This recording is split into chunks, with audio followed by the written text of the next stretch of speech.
Quand j'ai rencontré George, on était voisins. Il habitait au-dessus de chez moi. Il vendait de l'herbe. J'avais besoin de prendre de la distance avec mon ex. Il était en prison et j'avais enfin compris que je pouvais faire changer mes serrures. Just go away. I told you, we're over. Quand George est venu frapper chez moi, je lui ai dit que je venais de quitter mon copain. Oh, sorry, George. Is everything okay in here? Where's Il m'a dit qu'il s'était toujours demandé ce que je faisais avec lui. Je me suis dit qu'il m'avait remarqué. I always thought you could do a lot better. Yeah? Il m'a tout de suite attiré. You want any help packing up his stuff? Il faisait des choses pour moi. Il cuisinait. Il était tellement gentil que j'en étais presque déstabilisée. Does this mean that you're free tonight? Maybe? Il me proposait qu'on se fasse des câlins en regardant un film, qu'on commande des pizzas ou qu'on boive une bière. Mais ça avait toujours l'air sympa. Il savait toujours quoi dire. It's him again. George répondait au téléphone lorsque mon ex me harcelait. Il n'arrêtait pas de m'appeler pour me menacer. George lui disait « Je suis son nouveau copain, laisse-la tranquille. » Et ça a marché. Je me suis dit qu'il était parfait pour moi. Je n'en revenais pas. Anytime you need help, you can call me. Okay.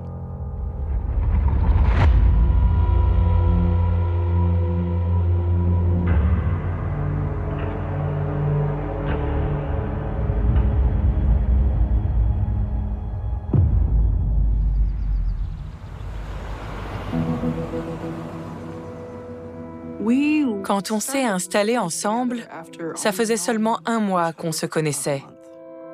Il m'a demandé de vivre avec lui. Il m'a demandé de quitter mon travail à Burger King. Il me disait « Trouve-toi un travail qui te plaise. Je m'occupe du loyer. Ne t'inquiète pas. We spend most of our time together anyway. » Mon instinct me disait que c'était trop tôt pour qu'on vive ensemble. Je me disais qu'il essayait peut-être de me contrôler. Si je n'avais pas de revenus et que c'était lui qui payait le loyer, s'il me quittait, je me retrouvais avec rien. I can't ask you to do that. I'm not trying to pressure you or anything. Mais je n'ai pas suivi mon instinct. C'était facile. Je n'avais qu'à changer d'un étage et ça me faisait économiser le loyer. Je me suis sentie soutenue. Je l'ai cru, même si je n'aurais pas dû renoncer aussi vite à mon indépendance. Si j'avais vu les signaux d'alerte et que j'avais pu faire quelque chose, j'aurais gardé mon indépendance. Parce qu'une fois que j'ai emménagé avec lui, les choses ont changé.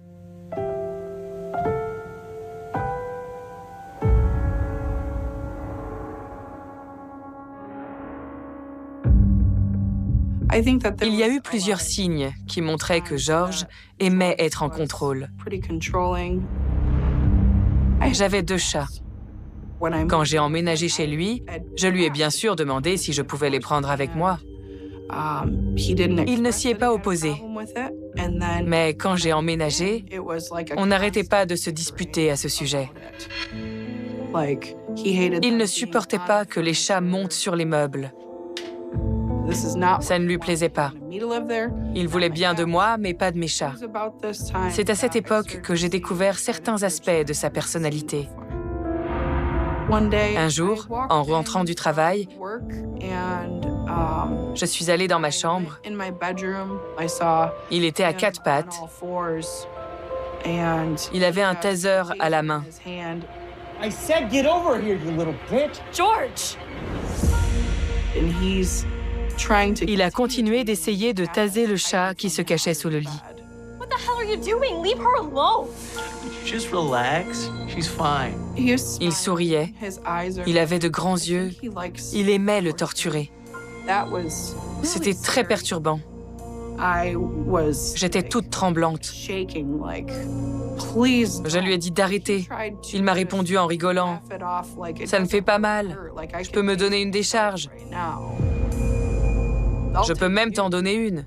Comme ça, tu verras que ça ne fait rien. Mais non. But this doesn't even hurt. Come here, let me show you. Get the hell away from me.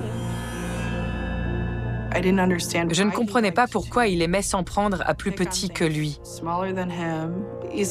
monstrueux. Mais je refusais de le voir. Je voulais croire à mon conte de fées. I'm sick of them. What? C'était un de mes mécanismes de défense. Je me concentrais sur ses qualités et j'essayais de ne pas voir ses défauts. Mais je ne fais plus ça. They're animals. They belong outside. Il a commencé à m'expliquer que les chats étaient des animaux sauvages et qu'ils seraient plus à leur place dans la forêt. But they're not wild. Relax. J'avais du mal à le croire. They'll be fine. Ça m'a fait beaucoup de mal. Je ne me suis pas laissé faire. Please, George. Je pleurais, je le suppliais, mais il s'en fichait. Il ne m'a pas rassurée. J'ai cru qu'il allait me mettre à la porte si on gardait les chats. Are you even listening to me? J'avais peur de me retrouver à la rue. If you don't want to stay here anymore, that's fine. But if you do want to stay, the cats have to go. Il a fini par ne pas me laisser le choix. Pack them up. On les abandonne, ils vont se débrouiller. J'étais en larmes. J'ai fait un câlin à mon chat pour lui dire au revoir. J'espérais qu'ils trouveraient un foyer accueillant à proximité. Je ne sais pas s'ils s'en sont sortis et si quelqu'un a pris soin d'eux. J'ai toujours espéré qu'ils avaient été adoptés. Mais je suis certaine que si je les avais gardés, George aurait fini par les tuer.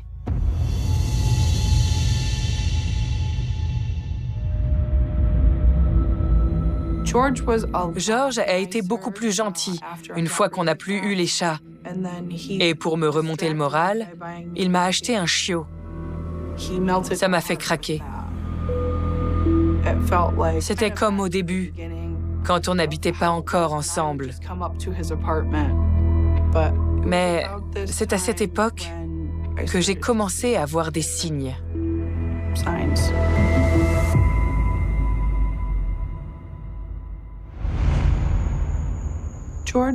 George avait une grande collection de couteaux. Il en avait un qui était grand comme ça.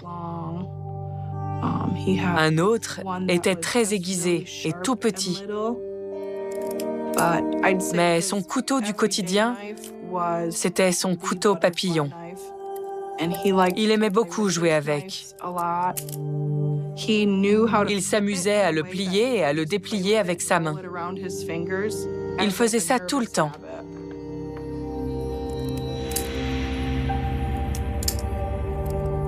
Ça me dépassait un peu. À quoi peut-on bien penser quand on joue avec un couteau? Mon frère aime aussi les couteaux. Ça ne fait pas de lui un monstre. Pour moi, ce n'était pas vraiment un problème. Mais George changeait souvent d'humeur. Il était lunatique. What are you doing home already? I left early. Why? Something happened.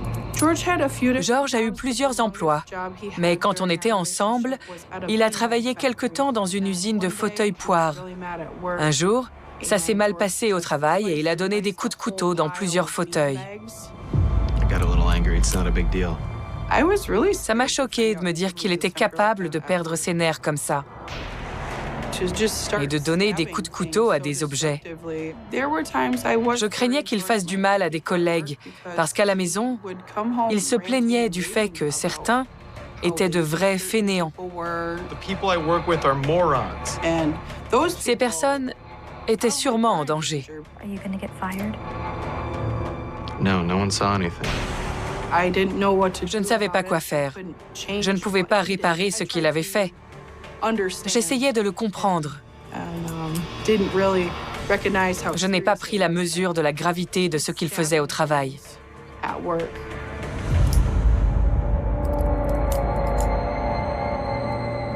En réalité, j'aurais peut-être dû me rendre compte qu'il était capable de tuer quelqu'un.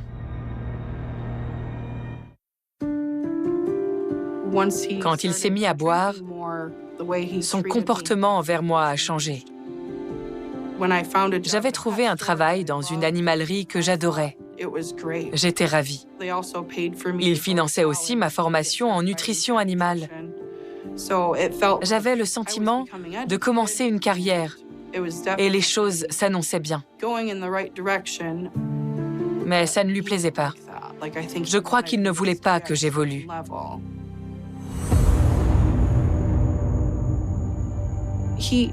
Il disait parfois des choses effrayantes dans sa barbe. I might have to stay late after my class to meet up with my study group.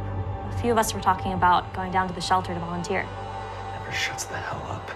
Never damn peace and quiet. Souvent, il murmurait des choses comme « si seulement elle pouvait se taire So sick of this. » Je peux plus l'entendre ou « je devrais l'étrangler. Pour qui elle se prend ?» George, What? what did you just say? Il ne s'adressait pas à moi, mais il parlait de moi. Ça me faisait peur. Nothing. Just talking to myself. Je lui disais « Je ne sais pas ce que tu as dit quand tu t'es retourné, mais ça ressemblait à une menace. »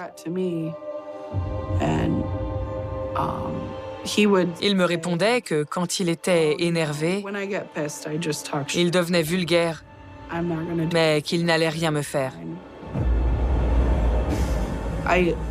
Je pensais que je ne risquais rien tant que j'étais agréable. Are you mad at me or something? Just go to bed. I'm gonna take a shower. C'est difficile de repenser à ça. Je me sentais suffisamment menacée pour me taire.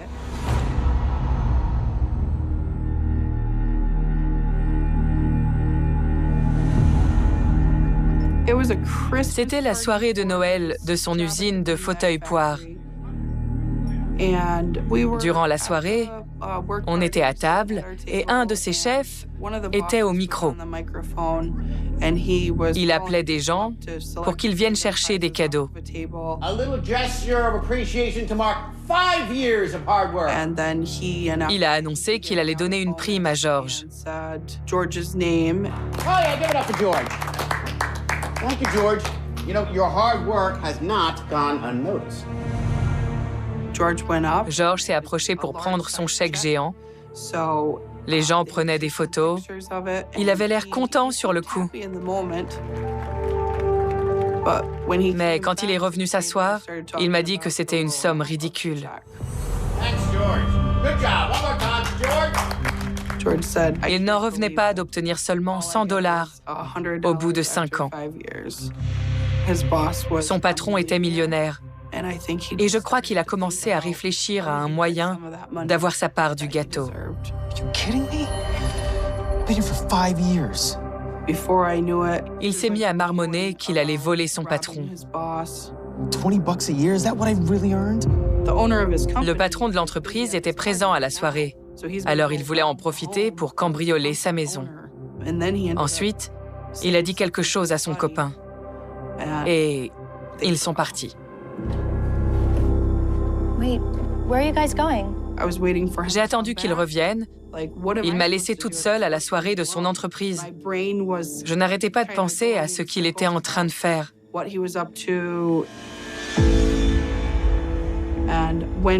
Quand il est revenu, il a voulu qu'on s'en aille. Je pensais qu'il allait vouloir profiter de la fête. Come on, let's get out of here. Let's go get a drink somewhere else. George, where did you get that? J'étais toujours mal à l'aise quand George avait de grosses sommes d'argent dont j'ignorais l'origine. Don't worry about it. Je suis persuadée que George a pris cet argent dans le coffre de son patron ce soir-là. Mais On n'en aura jamais la certitude.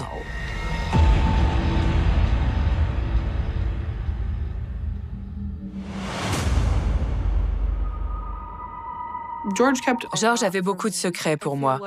Je crois qu'il avait plus qu'une double vie. Il avait de multiples vies.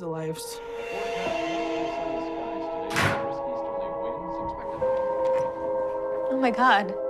Where have you been? Il parlait de braquage. Je ne savais pas si c'était vrai, ni ce qu'il faisait. Il allait dans des hôtels et il y restait plusieurs jours, sans jamais me dire ce qu'il se passait. I haven't seen you in days. Il revenait avec beaucoup d'argent. Where's that from? Things are looking up.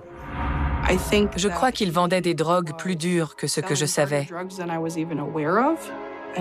Il jubilait quand il est revenu. C'était inhabituel. We should go out tonight. Je lui ai demandé ce qui le rendait aussi heureux. There was a guy that kept getting in my way, but Il m'a dit, il y avait un type qui m'énervait. Il ne m'embêtera plus. that's over. Il ne me gênera plus. It's done. Done? He's not going to be a problem anymore. Je me suis demandé ce qu'il voulait dire par là. Je me suis dit que George avait dû faire quelque chose. You took care of it? Je lui ai demandé ce que ça voulait dire. Il m'a répondu de me mêler de mes affaires et de lui faire confiance. C'est tout. I don't understand. Look, forget about it. It's not important. George justifiait le fait de voler des trafiquants en disant qu'ils étaient mauvais pour la société. Look, I'm going to go get cleaned up. You get dressed. Et que personne ne s'en rendrait compte s'il disparaissait. Let's go out and have ourselves a good time, okay? J'ai regardé les informations pour voir si quelqu'un avait été tué à l'hôtel où je savais qu'il était allé. Mais il n'y avait rien à ce sujet. Je ne sais pas ce qu'il a fait. Hey, you ready to go? Je ne sais pas s'il a tué d'autres dealers. Yeah. Yeah, let's go. Mais je suis convaincue qu'il a tué ce type.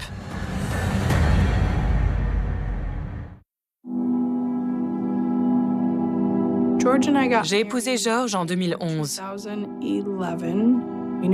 On était ensemble depuis 4 ans quand on s'est mariés. Il n'a jamais fait sa demande en bonne et due forme. Il m'a juste annoncé qu'on allait se marier. Ça n'avait jamais été une fin en soi pour moi. Mais je crois que je suis tombée dans le piège.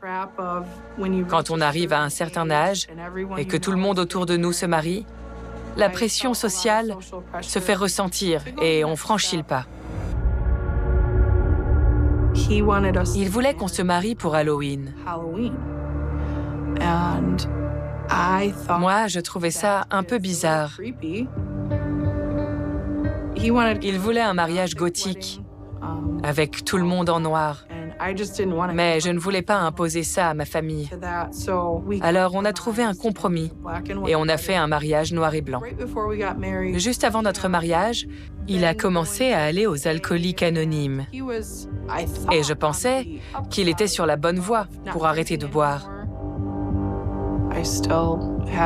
J'avais encore l'espoir que ce soit quelqu'un de bien. Je me disais que le mariage nous rendrait plus forts. Mais ce n'est pas parce qu'on épouse quelqu'un que ça devient quelqu'un de bien. Dès qu'il a eu la confirmation qu'on allait se marier, il a abandonné pratiquement tous ses bons côtés.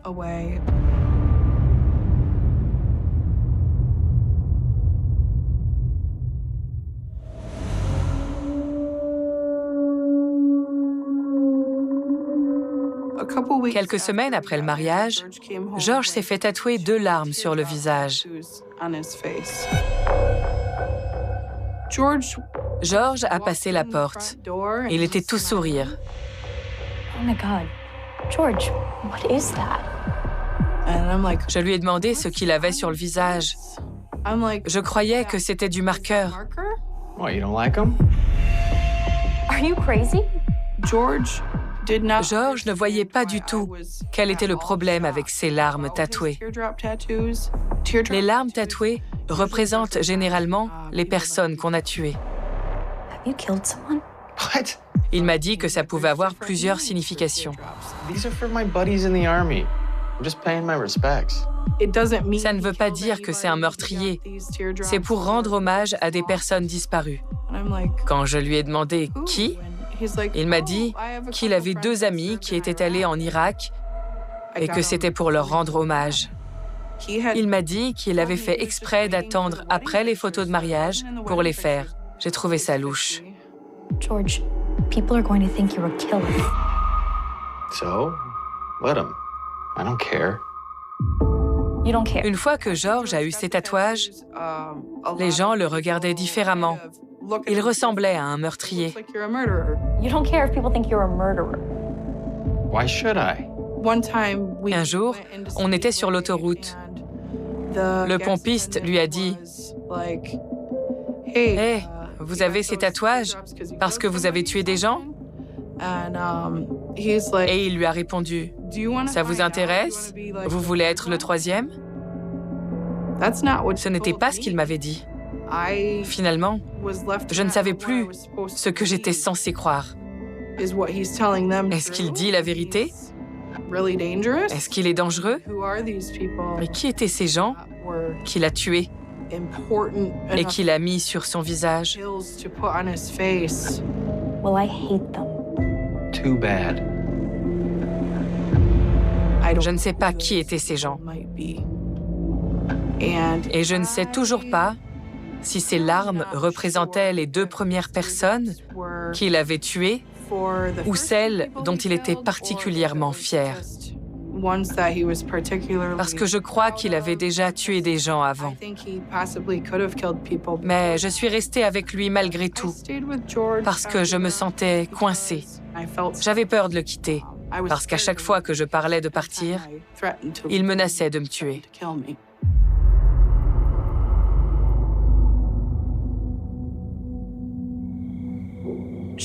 Un soir, George est allé dans un bar. Quelques jours plus tard, on a parlé d'un meurtre à la télé. Oh my God. Les journalistes ont expliqué qu'une bagarre avait éclaté dans ce bar. Les videurs s'étaient interposés. Mais la bagarre avait continué à l'extérieur et quelqu'un s'était fait poignarder. George, come look at this. Des caméras de surveillance avaient filmé les gens en train de se battre. Mais on ne savait pas qui avait poignardé l'homme sur le parking. En voyant ça, j'ai eu peur que George soit impliqué, parce qu'il avait déjà eu des histoires dans ce bar. Et j'ai eu un mauvais pressentiment. Je lui ai demandé ce qui s'était passé ce soir-là. Weren't you there last night? Il m'a dit « Je ne sais pas. Certaines personnes sont sorties, mais je ne sais pas qui. » Et j'étais censée le croire. Did you see what happened? Not really. Quand je lui ai demandé s'il serait inquiété, il m'a dit de la boucler. Il n'aimait pas que je lui pose des questions. So, you were there, but you don't know what happened. Si je continuais d'insister, j'avais peur qu'il s'en prenne à moi. Turn that crap off. I'm sick of hearing about it. Je me demandais si mon mari avait poignardé quelqu'un dans un bar. Je ne me sentais plus en sécurité avec lui. David et George se connaissaient depuis le CE1. David venait de se séparer de sa copine. Il est donc venu habiter chez nous. On avait du mal à boucler les fins de mois. Il payait la moitié du loyer. David était extrêmement gentil. Hey man, you headed out? Yeah, just grabbing a couple things from the store for Jen. You need anything? For Jen? Il était très généreux. Il avait toujours le sourire. You shouldn't let her boss you around like that. just being nice. George et David avaient une amitié étrange. Ils se disputaient souvent. C'était toujours George qui gagnait. Quand George et David se disputaient, c'était pratiquement toujours David qui cédait. Souvent, David s'interposait dans nos disputes avec George.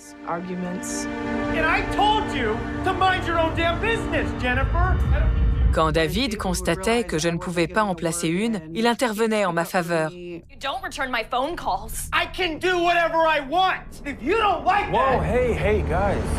Il disait, ce que Jen veut dire, c'est ça. Just take it easy, all right? Excuse me? Ça me faisait plaisir que David prenne ma défense. C'est devenu mon meilleur ami à cette période. Was anyone talking to you? Mais ça ne plaisait pas à George que David me défende. Well, no, I just thought that... Think that maybe you should just shut the hell up. George finissait par lui dire, c'est entre elle et moi. Ça ne te concerne pas, laisse tomber. En général, il faisait ce que George lui demandait et il partait. Il sentait que ça énervait George. Alors il allait dans sa chambre et il s'effaçait. Stay the hell out of it. Je pense que David savait quand faire marche arrière, parce qu'il se sentait menacé par George.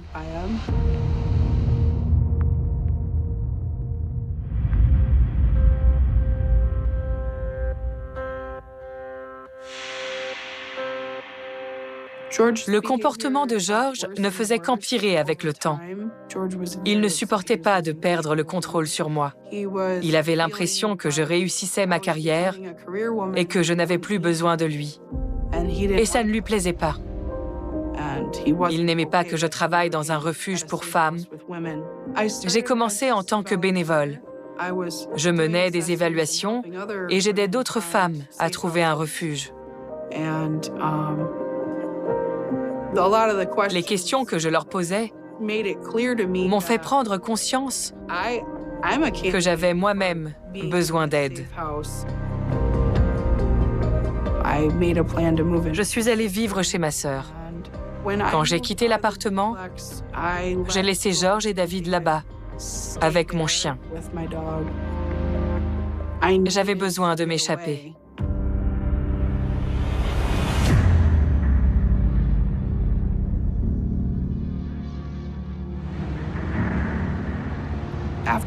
Quand j'ai quitté George, il me devait pas mal d'argent parce que j'avais payé ses factures de téléphone. Il a accepté de me rejoindre pour me rembourser les factures que je lui avais payées. Au distributeur, j'ai remarqué qu'il avait tout un tas de cartes bleues. Something wrong? Il s'est énervé parce qu'aucune d'entre elles ne marchait. Come on, damn it. Il a frappé le distributeur. « Allez, donne-moi mon fric !» Il était penché sur le distributeur, comme s'il ne voulait pas que la caméra le voie. Je me demandais ce qu'il ne voulait pas que je voie. Thing always giving me trouble. Il a dû essayer une dizaine de cartes. Ce n'étaient pas les siennes, bien sûr. Je ne sais pas s'il a cru pouvoir utiliser une carte volée sans connaître le code. George, where did you get them? Il a réussi à me rendre les $100. What do you care? Je lui ai demandé si c'était de l'argent volé. Il m'a dit, « Je t'ai remboursé, c'est ce qui compte. » Je ne sais pas à combien de personnes ces cartes appartenaient. Chacune de ces cartes représentait peut-être une victime différente.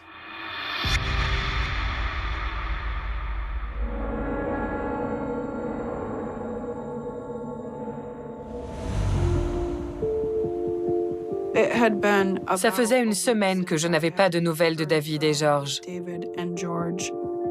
it's me again.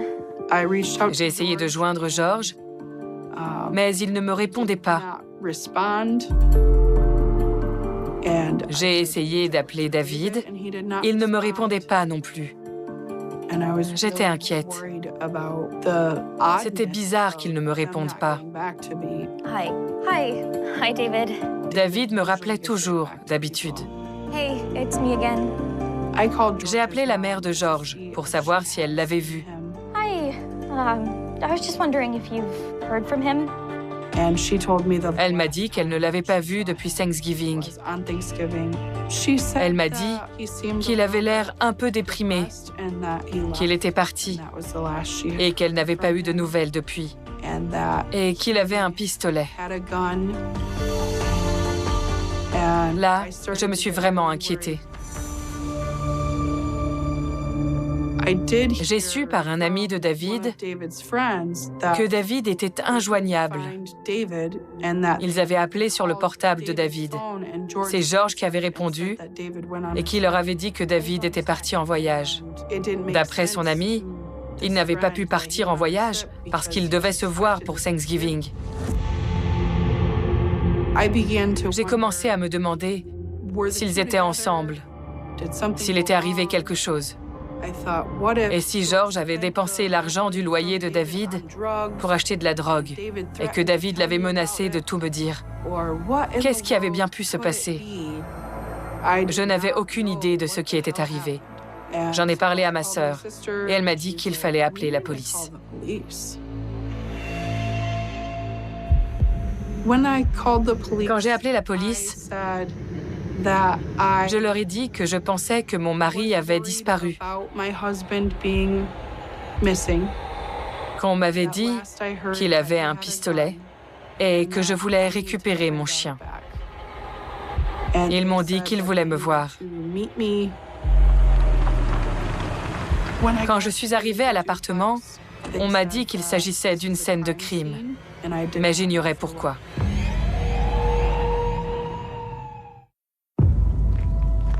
Sir, excuse me, sir, I have to get in to get my dog.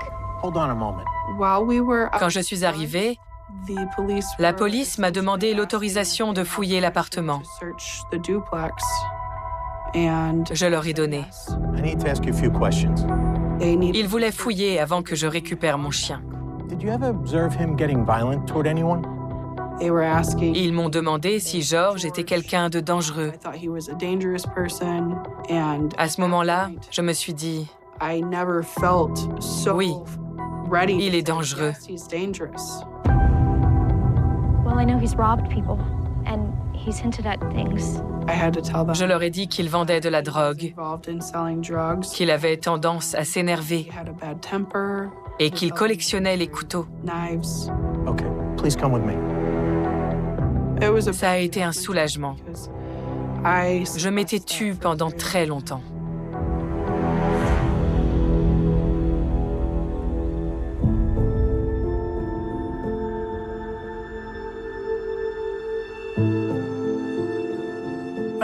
Quand je suis entrée dans l'appartement, ça sentait la javel.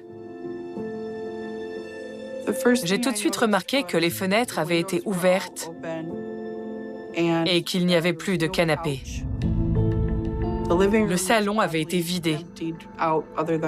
Il ne restait plus qu'un sachet de croquettes que mon chien avait trouvé. D'après ce que je voyais de la scène de crime, il avait découpé la moquette parce qu'on ne voyait pas de sang. Et il avait nettoyé la salle de bain de fond en comble avec la javel.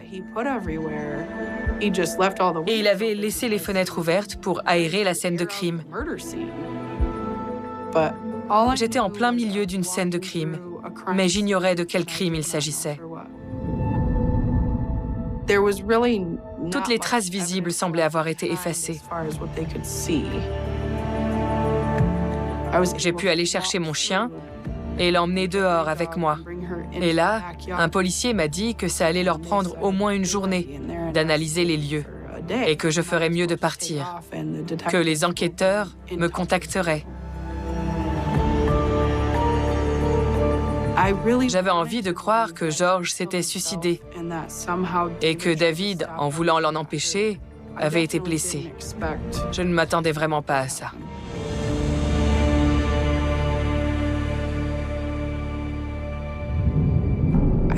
J'ai découvert ce que George avait fait quand je l'ai vu à la télévision. 36-year-old George Izaguirre turned himself into police Tuesday after walking to the Home Depot in Wyoming and admitting he stabbed 2 people, including his roommate. George a expliqué avoir tué David parce que David lui avait dit quelque chose qui l'avait énervé. Il a attendu qu'il aille se coucher et il l'a tué. J'avais cru entendre qu'il l'avait poignardé 7 fois, mais j'ai compris après que c'était 71 fois. C'est de l'acharnement. Ça fait plus d'1 minute. He then turned himself in Tuesday morning after also allegedly killing another friend, 63-year-old Ed Fuller. Izaguirre admitted to stabbing Fuller to death while attempting to rob him in Fuller's Kentwood home. He then used Fuller's credit cards at numerous businesses. Ils lui ont demandé s'il pourrait tuer à nouveau. Il a répondu que oui. Je suis sûre qu'il pensait à moi.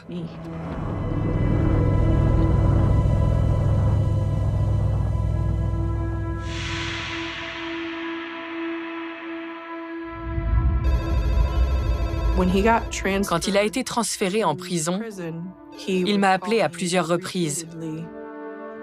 Je n'ai répondu à aucun de ses appels. Je ne sais pas pourquoi il avait envie de me parler, ni ce qu'il voulait me dire. Il m'a écrit une seule lettre. Il me disait qu'on ne pouvait pas lui prendre ses souvenirs, qu'il comprenait que je refuse de lui parler, mais qu'il continuerait de penser à moi, de se souvenir de moi, et que je ne pouvais pas l'en empêcher. Je suis allée à la prison pour lui remettre les papiers du divorce, mais je ne l'ai pas vu. Il a refusé de signer les papiers du divorce. Il ne voulait pas divorcer. Ça a pris 8 mois.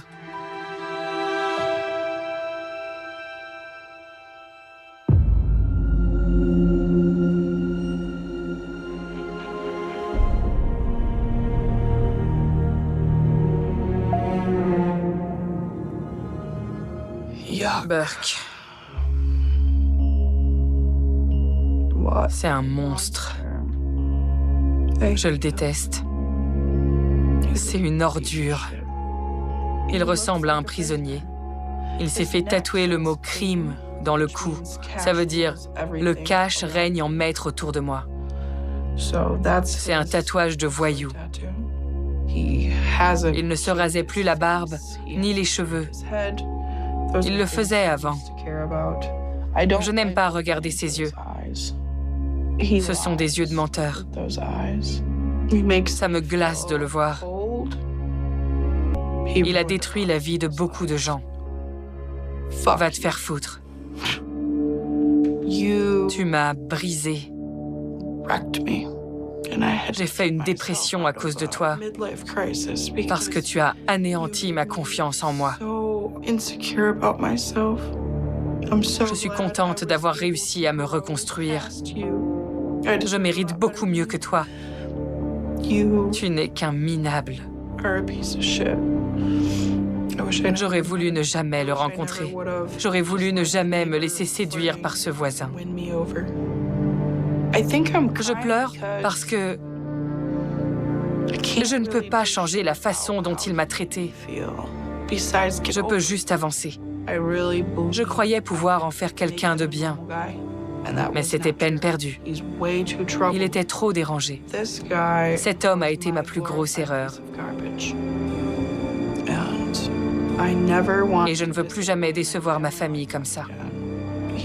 Il a détruit la vie de beaucoup de gens, et je le déteste. Il méritait de rester en prison encore longtemps. C'est dommage qu'il ait été aussi lâche.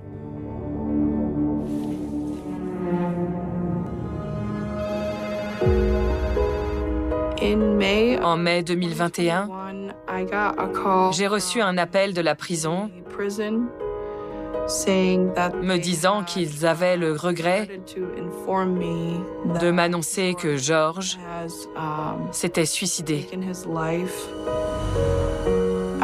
Ça m'a rendue furieuse. Je l'ai trouvé lâche. Il aurait dû se suicider bien plus tôt. Je me sens mal de dire ça, mais il aurait pu le faire bien avant tout ça. Ça aurait évité à des gens de perdre la vie.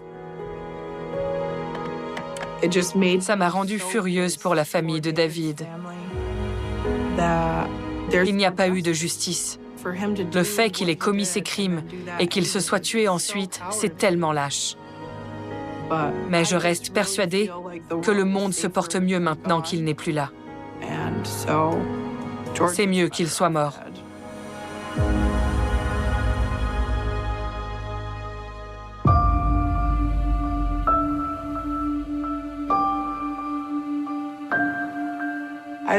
J'ai vécu avec un meurtrier et je reste avec mes questions sur le nombre de crimes qu'il a commis.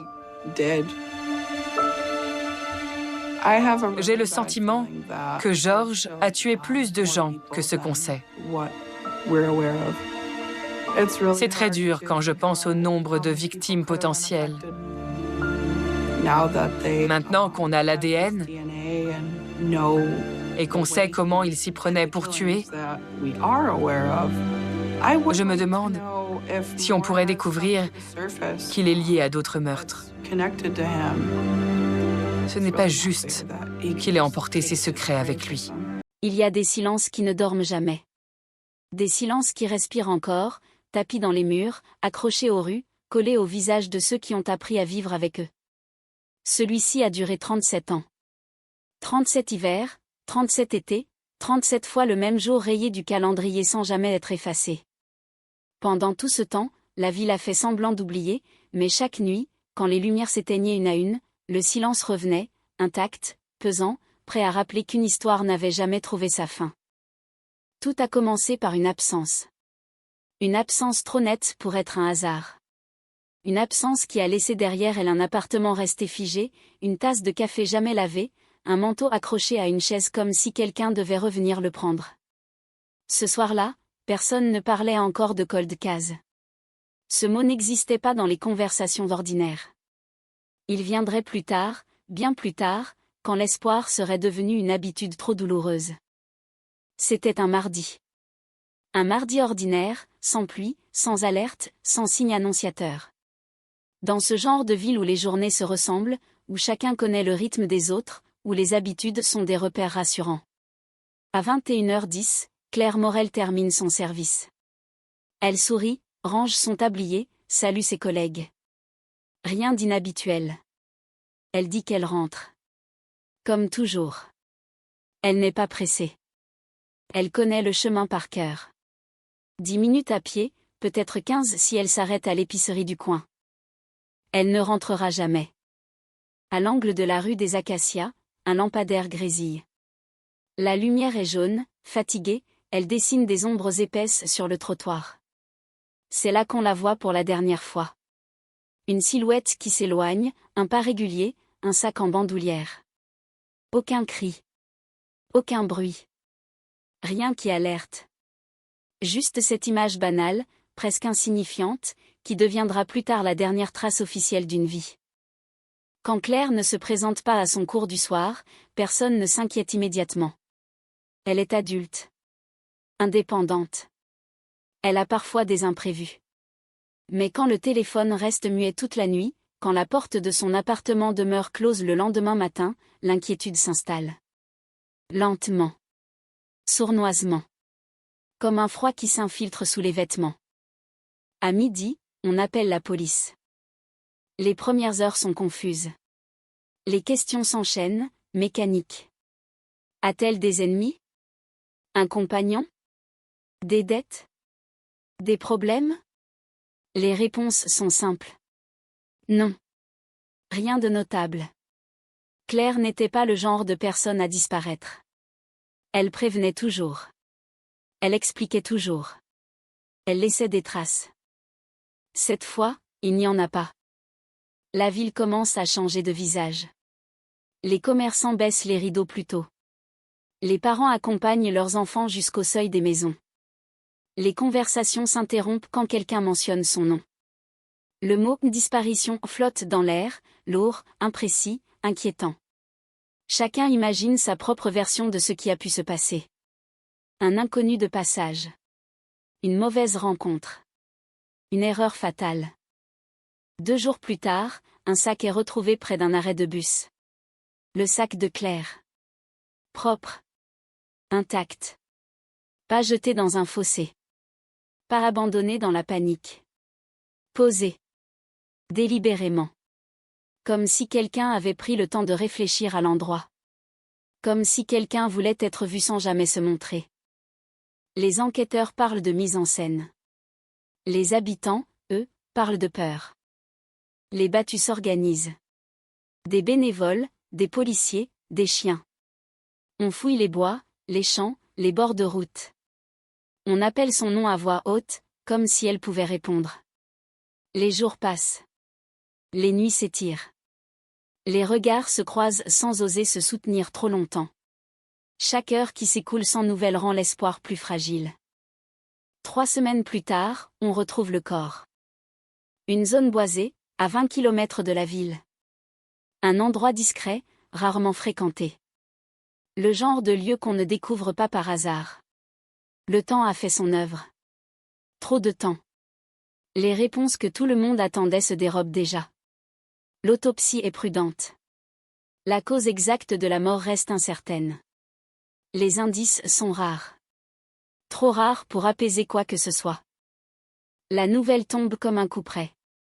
La disparition devient un homicide. L'attente devient un deuil. Mais un deuil sans certitude, sans coupable, sans récit clair pour se raccrocher. Les enquêteurs travaillent sans relâche. Ils interrogent les proches, les collègues, les voisins. Ils reviennent sur chaque détail. Chaque minute de la dernière journée. Chaque regard échangé. Chaque parole prononcée. Ils cherchent une faille. Un élément qui ne colle pas. Mais plus ils creusent, plus le dossier se referme sur lui-même. Les semaines deviennent des mois. Les mois deviennent des années. Les visages changent dans les bureaux de la police. Les priorités aussi. D'autres affaires arrivent. Plus récentes. Plus urgentes. Le dossier Claire Morel est rangé. Consulté parfois. Mais jamais relancé avec la même intensité. Dans la ville, on continue à vivre. On apprend à contourner l'absence. On évite certaines rues la nuit. On regarde les inconnus avec plus de méfiance. Mais peu à peu, le nom de Claire se fait plus rare dans les conversations. Pas par oubli. Par fatigue. Parce que l'attente permanente est trop lourde à porter. Les années passent ainsi. Dans un équilibre fragile entre mémoire et résignation. Jusqu'au jour où un mot commence à circuler, discrètement, dans les couloirs du commissariat. Un mot chargé de promesses et de désillusions. Cold case. Un dossier froid. Un dossier ancien. Un dossier qu'on ressort parfois, comme on ouvre une plaie mal cicatrisée. Certains disent que ça ne sert à rien. Que le temps a tout effacé. D'autres pensent au contraire que le temps n'efface rien, qu'il se contente de cacher. 37 ans plus tard, personne n'imagine encore que le silence est sur le point de se briser. Personne n'imagine que les réponses, longtemps considérées comme perdues, sont peut-être restées là, à attendre que quelqu'un sache enfin comment les entendre. La ville dort. Les rues sont calmes. Les maisons alignées semblent paisibles. Et pourtant, sous cette tranquillité apparente, quelque chose bouge. Quelque chose s'éveille. Le passé n'a pas dit son dernier mot. Pas encore. Le dossier n'a jamais disparu. Il est resté là, physiquement, matériellement, dans une armoire métallique au fond d'un couloir trop étroit, entre des affaires résolues et d'autres promises à l'oubli. Une chemise épaisse, cartonnée, aux coins usés par des mains différentes, à des époques différentes. Sur la tranche, un nom écrit à l'encre noire, légèrement bavé par le temps. Claire Morel. En dessous, une date. Celle qui a figé la ville dans une attente interminable. Pendant longtemps, ce dossier n'a été ouvert que par réflexe. Un geste presque rituel. Un nouveau policier arrivait, feuilletait les premières pages, lisait les comptes rendus, les auditions, les photos granuleuses prises avec des appareils d'un autre âge. Puis il refermait la chemise, avec ce soupir silencieux que seuls ceux qui travaillent sur des affaires impossibles connaissent. Trop peu d'indices. Trop de temps écoulé. Trop de vies déjà déplacées. À l'époque, les enquêteurs avaient fait ce qu'ils pouvaient. Ils avaient interrogé tout le monde. Les collègues de travail. Les voisins. Les clients réguliers du café où Claire servait. Ils avaient dressé des listes. Rayé des noms. Recommencer. Mais sans témoin direct, sans aveu, sans trace exploitable, l'enquête tournait en rond. Chaque piste se terminait par un mur. Chaque hypothèse s'effondrait sous le poids de l'absence de preuves. Les années ont passé ainsi. La ville a changé de visage. Les enseignes ont été remplacées. Les rues rénovées. Des familles sont parties. D'autres sont arrivées. Et pourtant, quelque chose restait figé. Comme une photographie oubliée dans un tiroir. Le souvenir de Claire ne disparaissait jamais complètement. Il se transformait. De la colère à la tristesse. De la tristesse à une forme de résignation collective. Dans les couloirs du commissariat, le dossier Claire Morel devenait une référence. On en parlait comme d'un avertissement. Fais attention, sinon ça finira comme Morel. Un exemple de tout ce qui peut échapper à la justice. Un rappel brutal que certaines vérités se dérobent, même aux enquêteurs les plus déterminés. Puis un jour, presque par accident, le dossier a changé de main. Un jeune officier, récemment affecté à la brigade criminelle, fouillait les archives à la recherche d'une affaire ancienne pour un exercice de formation. Il ne cherchait rien de précis. Il ouvrait des chemises au hasard, lisait quelques pages, refermait. Jusqu'à ce que son regard s'arrête sur un détail. Une mention griffonnée en marge d'un rapport d'autopsie. Une ligne courte, presque négligée. Trace biologique non exploitable à l'époque. Non exploitable à l'époque. Cette phrase, banale en apparence, résonne autrement aujourd'hui. Le policier s'arrête. Relit. Tourne la page. Retrouve la référence du prélèvement. Un fragment infime. Un résidu. Quelque chose qui, en 1987, n'avait rien donné. Trop dégradé. Trop incomplet. À l'époque, la science ne pouvait pas aller plus loin. Mais le temps n'a pas seulement effacé des souvenirs. Il a aussi apporté des outils. Le jeune officier en parle à son supérieur. Puis à un technicien de laboratoire. Les discussions sont prudentes. Personne ne veut nourrir de faux espoirs. Les cold cases ont cette réputation cruelle, ils promettent beaucoup, mais tiennent rarement parole. Pourtant, la décision est prise. Le prélèvement est ressorti. Nettoyé. Réanalysé. Envoyé dans un laboratoire spécialisé. Les semaines passent sans nouvelles. Le dossier retourne à sa place. La vie reprend son rythme. Et presque tout le monde oublie cette tentative de plus. Presque. Un matin, le téléphone sonne dans un bureau du commissariat. Une sonnerie sèche. Administrative. La voix à l'autre bout est mesurée, professionnelle, mais il y a quelque chose dans le ton. Une retenue inhabituelle. Le technicien ne parle pas de certitude. Il parle de correspondance partielle. D'un lien génétique possible. D'une trace qui ne mène pas directement à un suspect, mais à un cercle. Un cercle familial. Ce n'est pas un nom qui apparaît d'abord. C'est une arborescence. Une relation. Un cousin éloigné. Un parent qui, sans jamais imaginer l'impact de son geste, a laissé son ADN dans une base de données pour une raison totalement différente. Un test médical.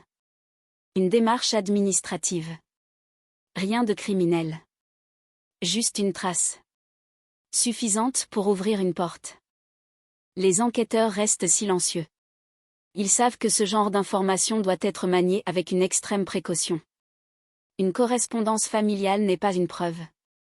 C'est une direction. Une hypothèse. Une lueur fragile dans un tunnel trop long. Ils reprennent alors le dossier depuis le début. Mais cette fois, avec une question différente. Non plus qui aurait pu faire ça, mais qui, parmi ceux que nous avons déjà vus, pourrait correspondre à ce profil. Les vieux procès-verbaux ressortent. Les auditions sont relues à la lumière de cette nouvelle donnée. Les noms défilent. Certains ont quitté la région. D'autres sont décédés. D'autres encore vivent toujours là, invisibles dans leur banalité quotidienne. Et puis, un nom revient. Un nom déjà entendu. Un nom qui n'avait jamais attiré l'attention. À l'époque, il était passé comme un figurant. Un témoin secondaire. Quelqu'un qui avait parlé, aidé même, sans jamais être inquiété. Trop discret. Trop coopératif. Trop normal. Les enquêteurs se regardent. Ils ne disent rien. Pas encore. Ils savent que le danger, dans les affaires anciennes, c'est de vouloir trop vite donner un visage au mal. Ils vérifient. Recoupent. Comparaient les emplois du temps. Les déplacements. Les incohérences minuscules qu'on n'avait pas relevées autrefois. Certaines choses commencent à grincer. Un alibi imprécis. Une plage horaire floue. Un trajet qui ne correspond pas exactement. Rien de spectaculaire. Rien qui, pris isolément, aurait justifié la moindre suspicion. Mais mis bout à bout, ces détails forment un motif. Un motif inquiétant. Il décide d'observer. De ne rien brusquer. L'homme vit toujours dans la ville. Même quartier. Même maison. Une vie ordinaire. Un emploi stable. Une famille. Des habitudes réglées. Le genre de personne qu'on croise sans jamais vraiment la voir. Les policiers le regardent de loin. Ils notent ses gestes. Son langage corporel. Sa manière de parler aux voisins. Rien ne dépasse. Rien ne trahit quoi que ce soit. Et pourtant, plus ils avancent, plus une question s'impose, obsédante: comment quelqu'un peut-il vivre 37 ans avec un secret aussi lourd sans jamais le laisser filtrer? Dans les bureaux du commissariat, l'atmosphère change. On ne parle plus de Claire Morel comme d'un dossier figé. On parle au présent. On murmure. On évite les couloirs trop fréquentés. Les mots cold case prennent une autre saveur. Moins résignée. Plus dangereuse. Personne ne veut le dire à voix haute, mais tous y pensent. Et si, depuis toutes ces années, la réponse n'avait jamais quitté la ville? Et si le silence n'était pas un vide, mais un camouflage? Dehors, la vie continue. Les cafés ouvrent. Les écoles sonnent la récréation. Les gens rient. Personne ne sait encore que quelque chose est en train de se fissurer sous la surface. Personne ne sait que le passé, longtemps tenu à distance, commence à reprendre sa place. Le dossier n'est plus froid. Il chauffe lentement. Et quand un cold case commence à chauffer, personne ne sait vraiment jusqu'où la chaleur peut monter. Il ne frappe pas encore à la porte. Pas tout de suite. Dans les affaires anciennes, la précipitation est l'ennemi. Chaque geste doit être pesé, chaque décision justifiée, parce que le temps, lui, a déjà fait assez de dégâts. Les enquêteurs observent. De loin. Sans uniforme. Sans sirène. Ils regardent l'homme vivre. Il s'appelle comme tant d'autres. Un prénom banal. Un nom qui n'évoque rien. Dans la ville, il est connu sans être remarqué. On le salue. On échange quelques mots sur la météo. On le décrit comme serviable, discret, fiable. Le genre de voisin qui rend service sans jamais demander en retour. Le genre de visage qui rassure. Chaque matin, il part à la même heure. Chaque soir, il rentre à la même heure. Sa routine est réglée comme une horloge. Trop parfaite pour être suspecte. Et pourtant, c'est précisément cette régularité qui intrigue. 37 ans de normalité sans la moindre fissure apparente. Les policiers replongent dans les archives. Ils retrouvent sa première audition. Quelques pages seulement. À l'époque, il avait parlé spontanément. Il avait dit avoir vu Claire plusieurs fois au café. Il avait affirmé ne rien savoir de plus. Son témoignage n'avait soulevé aucune alarme. Rien de contradictoire. Rien d'utile non plus. Aujourd'hui, ces mots prennent une autre couleur. Il compare ses déclarations passées avec les faits établis. Les horaires. Les distances. Les lumières allumées ce soir-là. Les commerces encore ouverts. Et lentement, presque imperceptiblement, une zone d'ombre se dessine. Une fenêtre temporelle étroite. 15 minutes. Peut-être 20. Un laps de temps minuscule, mais suffisant pour tout changer. À l'époque, personne n'avait insisté. 15 minutes, c'est rien. Aujourd'hui, 15 minutes, c'est un monde. Les enquêteurs refont le trajet à pied. Ils chronomètrent. Ils marchent là où Claire a marché. Ils s'arrêtent sous le lampadaire défaillant de la rue des Acacias. La lumière a été changée depuis longtemps, mais l'angle est le même. La visibilité aussi. Ils imaginent une rencontre. Une parole échangée. Un pas ralenti. Une confiance accordée trop vite. Ils ne cherchent pas encore la violence. Ils cherchent le moment où tout a basculé. Pendant ce temps, l'homme continue sa vie. Il ne sait pas qu'il est observé. Ou peut-être qu'il le sait sans vouloir se l'avouer. Les policiers notent ses réactions quand le nom de Claire est mentionné dans un article local. Aucun sursaut. Aucun commentaire. Juste un silence poli. Trop maîtrisé. Ils décident alors de parler aux anciens. Ceux qui étaient là à l'époque. Les voisins de 1987. Les collègues de Claire. Certains ont vieilli. D'autres hésitent. Les souvenirs sont flous. Mais parfois, un détail refait surface. Une phrase étrange. Un malaise jamais expliqué. Une impression qu'on avait balayée parce qu'on ne savait pas quoi en faire. Une femme se souvient d'avoir vu l'homme ce soir-là, plus tard que prévu. Un autre évoque une conversation étrange, interrompue brusquement. Rien de décisif. Rien qui tienne seul devant un tribunal. Mais ces fragments s'assemblent peu à peu, comme un puzzle dont l'image commence enfin à apparaître. Les enquêteurs demandent une analyse plus poussée. Ils croisent le profil génétique avec d'autres bases. Ils remontent l'arbre familial. Ils cherchent des comportements. Des antécédents. Des non-dits. Le passé de l'homme est propre. Trop propre. Aucun casier. Aucun incident signalé. Mais l'absence de traces n'est pas une preuve d'innocence. Parfois, c'est juste le signe d'une maîtrise parfaite. Puis vient le moment où ils n'ont plus le choix. Ils convoquent l'homme pour un entretien complémentaire. Officiellement, pour clarifier certains points. Officieusement, pour observer. La salle est neutre. Lumière blanche. Table métallique. 2 chaises.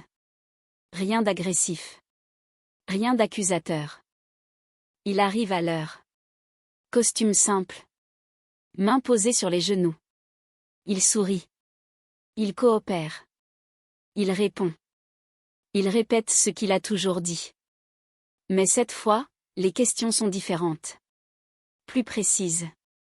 Plus étroites. Elles ne laissent plus de place à l'improvisation. On lui demande de décrire sa soirée minute par minute. Il hésite. Pas longtemps. 1 seconde. Mais cette seconde est enregistrée. Pesée. Il corrige une phrase. Change un verbe. Les enquêteurs notent. Toujours. Puis, presque par accident, l'un d'eux mentionne le prélèvement biologique. Sans insister. Sans accusation. Juste une phrase, lancée comme ça, dans l'air. Le visage de l'homme se fige. À peine. Mais suffisamment pour que la pièce semble soudain plus froide. Ce n'est pas la surprise. Ce n'est pas la colère. C'est autre chose. Une lassitude profonde. Comme si un poids invisible venait de se déplacer. Il demande un verre d'eau. Sa voix est calme, mais légèrement plus basse. Il reprend le contrôle. Trop tard. Les enquêteurs sortent de la salle sans rien dire. Ils savent maintenant.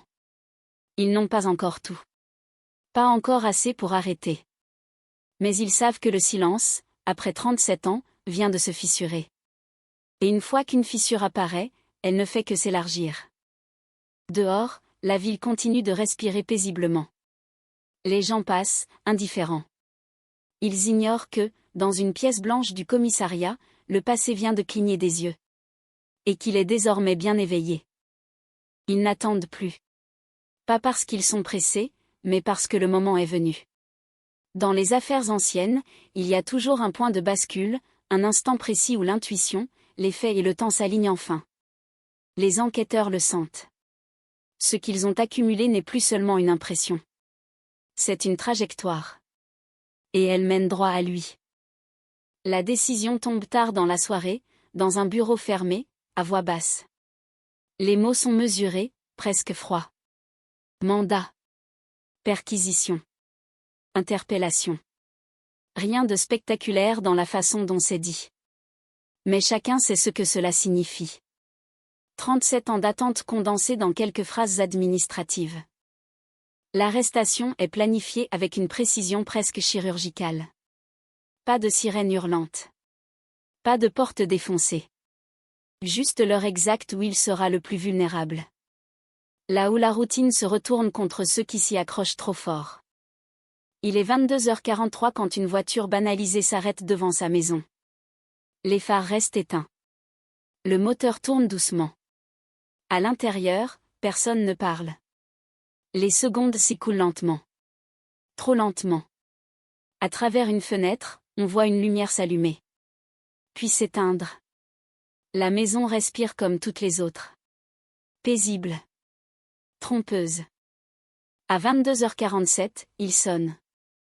Il ouvre la porte sans méfiance. Il ne comprend pas tout de suite. Les visages sont calmes. Les voix sont professionnelles. On lui demande son identité. Il répond. On lui explique qu'il doit les suivre. Il fronce légèrement les sourcils. Pose une question. Une seule. Pourquoi ? La réponse tombe sans emphase. Dans le cadre de l'enquête sur la mort de Claire Morel. Le silence est immédiat. Brutal. Il n'y a pas de cri. Pas de protestation. Pas de fuite. Juste un souffle qui se bloque. Une mâchoire qui se crispe. Et ce regard, figé quelque part entre la stupeur et la certitude. Comme s'il avait toujours su que ce nom finirait par revenir le chercher. Les menottes claquent. Le bruit est sec. Métallique. Il résonne dans la rue trop calme. Une voisine entr'ouvre son rideau. Un chien aboie au loin. La routine du quartier se fracture en une fraction de seconde. Quelque chose d'irréversible vient de se produire. À 22h51, il est dans la voiture. À 22h53, les gyrophares s'allument. Pas pour lui. Pour les autres. Pour la mise en scène involontaire d'une vérité qui éclate enfin. La façade de la maison est balayée de bleu et de rouge. Les couleurs de la justice. Les couleurs du choc. La nouvelle se propage presque immédiatement. Pas officiellement. Pas encore. Mais dans cette ville, les rumeurs voyagent plus vite que les communiqués. Un message envoyé. Un appel passé. Une phrase chuchotée. Ils ont arrêté quelqu'un. Au commissariat, l'atmosphère est électrique. Les portes claquent. Les pas résonnent dans les couloirs. Le nom de Claire Morel est prononcé à voix haute, sans précaution. Il n'est plus un dossier poussiéreux. Il est redevenu une affaire vivante. Brûlante. On l'installe dans une salle d'audition. Toujours la même lumière blanche. Toujours la même table froide. Mais cette fois, la posture a changé. Il n'est plus un témoin. Il est un suspect. Et cette nuance change tout. Les enquêteurs ne parlent pas tout de suite. Ils le laissent s'asseoir. Respirer. Regarder autour de lui. Le silence est volontaire. Calculé. Dans ce vide, les pensées s'entrechoquent. On le sait. On le voit. Quand les questions commencent, elles sont directes. Précise. Il nie. Il maintient. Il répète. Mais la mécanique est enrayée.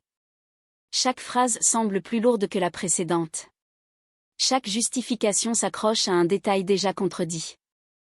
À l'extérieur, les journalistes commencent à se masser. Caméra. Micro. Titre en attente. Le mot cold case circule déjà dans les rédactions. C'est le genre d'histoire qu'on n'attendait plus. Le genre d'arrestation qui fait trembler une communauté entière. La famille de Claire est prévenue dans la nuit. Un appel officiel. Une voix posée. Trop posée. On leur dit qu'un suspect a été interpellé. Pas plus. Pas encore. Au bout du fil, il y a un silence différent. Pas celui de l'attente. Celui de la douleur qui se réveille. 37 ans n'ont rien effacé. Ils ont juste endormi la souffrance. Dans la ville, les réactions sont contrastées. Certains refusent d'y croire. Lui. Impossible. D'autres se taisent. Trop de souvenirs remontent. Trop de détails prennent soudain un sens nouveau. Les conversations changent de ton. Les certitudes vacillent. Les enquêteurs, eux, savent que l'arrestation n'est qu'un début. Le plus dur reste à venir. Les preuves doivent tenir. Les mots doivent résister. Le passé doit accepter d'être disséqué. Mais une chose est sûre désormais. Le silence a été brisé.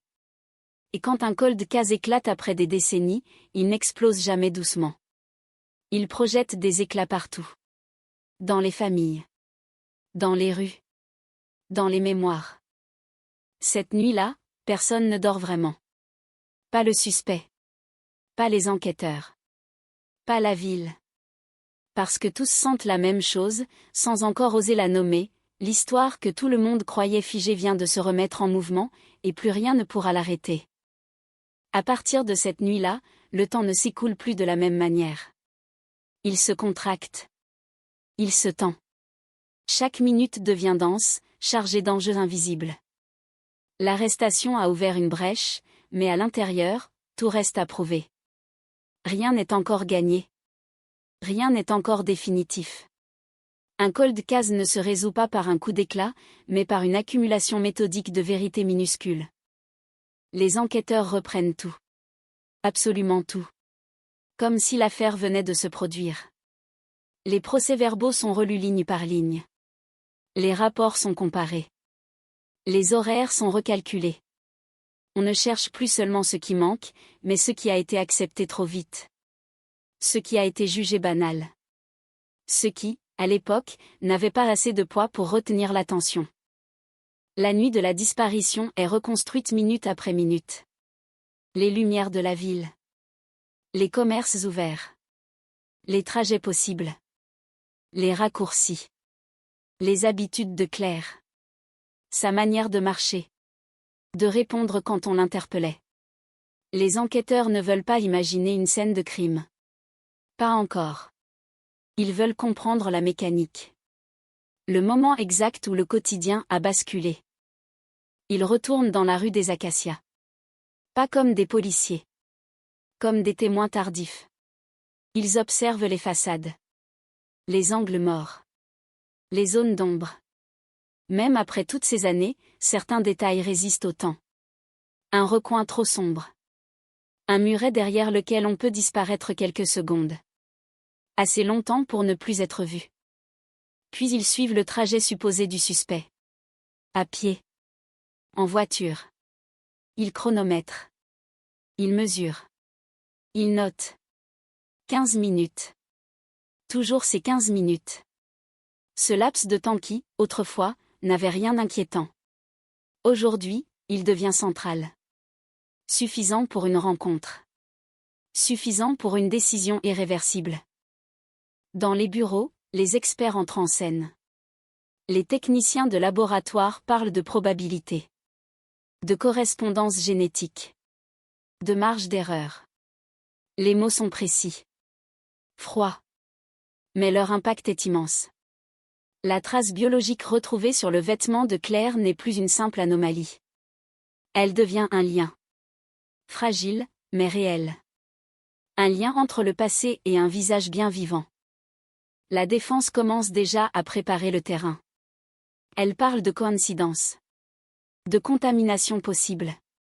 De preuves anciennes, dégradées par le temps. Chaque argument est anticipé. Chaque faille potentielle est passée au crible. Parce que 37 ans, c'est aussi 37 ans de doute que la justice devra affronter. Pendant ce temps, la ville change de ton. Les conversations se font plus basses. Les regards plus appuyés. Certains habitants se souviennent soudain de détails qu'ils avaient enfouis. Une phrase étrange entendue autrefois. Un malaise inexplicable. Une intuition jamais formulée parce qu'elle n'avait pas de preuves pour s'accrocher. D'autres, au contraire, refusent. Refusent l'idée que le mal ait pu se cacher si longtemps derrière un visage familier. Ils parlent d'erreurs judiciaires. De chasse aux sorcières. De science trop sûre d'elle. Le cold case divise. Il fissure la communauté. Il oblige chacun à choisir entre le confort du doute et l'inconfort de la vérité. Au commissariat, les journées s'étirent tard dans la nuit. Les enquêteurs dorment peu. Mangent mal. Leur esprit est saturé par une seule question, comment prouver, aujourd'hui, ce qui s'est produit hier, quand presque tout a disparu? Ils savent que le procès ne se gagnera pas avec une seule preuve spectaculaire, mais avec une cohérence implacable. Ils confrontent le suspect aux détails. Aux horaires. Aux trajets. Aux témoignages. Ils continuent de nier. Calmement. Toujours avec cette maîtrise qui intrigue autant qu'elle inquiète. Ils ne s'effondrent pas. Ils ne s'emportent pas. Ils corrigent. Ils nuancent. Ils se protègent derrière des souvenirs flous.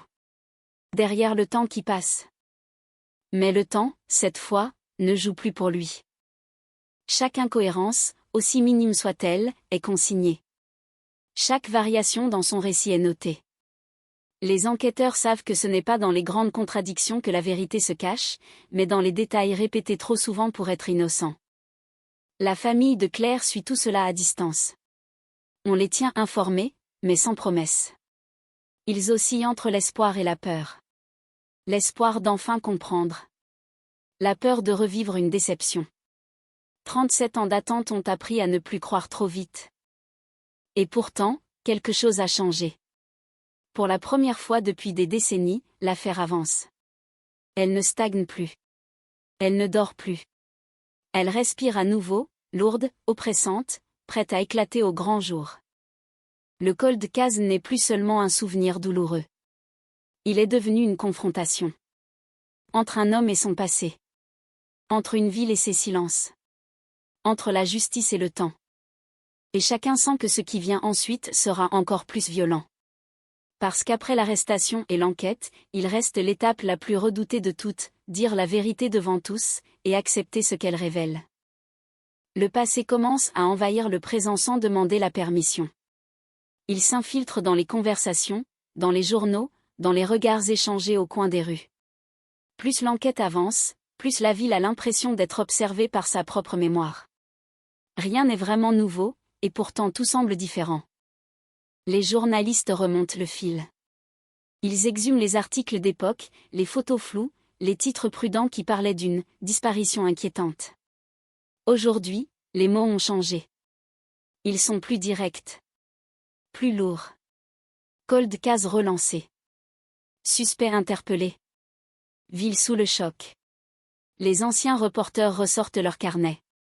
Les plus jeunes découvrent une affaire qui, jusque-là, n'existait pour eux que comme une rumeur. Dans les cafés, on parle à voix basse.